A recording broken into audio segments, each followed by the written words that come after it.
তোমাদেরকে মজার পরীক্ষা করে দেখো। আমরা কি জানি যে পদার্থে ওজন ও আয়তন আছে। এই যে ওজন আছে সেটা তো আমরা হাতে নিলেই বুঝতে পারি যে এটা ভারী, তাই না? কিন্তু আয়তন যে আছে সেটা আমরা জানবো এই পরীক্ষাটার মাধ্যমে, ঠিক আছে? তার জন্য আমি দেখো দুই টুকরো পাথর নিচ্ছি, একটা ছোট আর একটা বড়। দেখতে পাচ্ছ তোমরা? এখন আমি বড় টুকরোটা একটা গ্লাসে ফেলবো আর ছোট টুকরাটা আরেকটা গ্লাসে ফেলবো। তারপরে আমরা দেখতে পারবো যে পানির উচ্চতার কোনো পরিবর্তন হয়েছে কিনা। এজন্য আমি ফার্স্টে গ্লাসে দুটো গ্লাস নিচ্ছি এখানে। আর গ্লাসে আমি দেখো এই রাবার ব্যান্ড দিয়ে আটকাই দিচ্ছি। কেন?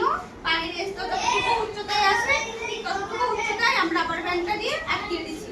তার ফলে আমরা বুঝতে পারবো যে পানির স্তরটি কতটুকু উপরে উঠলো বাতাসে ফেলার পরে, ঠিক আছে?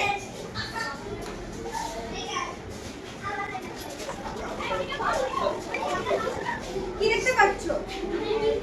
যে পানির স্তরটি আরো একটু উপরে উঠে গেছে। এই গ্লাসটা বড় পাথর ফেলাতে দেখো কতটা উপরে উঠে গেছে, দেখতে পাচ্ছ? কিন্তু এই গ্লাসে দেখো এর তুলনায় কম উপরে উঠছে, মানে অতটা বেশি উপরে ওঠে নাই। দেখো রাবার ব্যান্ড থেকে অল্প একটু সামান্য একটু উপরে উঠছে, তাই না? কিন্তু এই গ্লাসে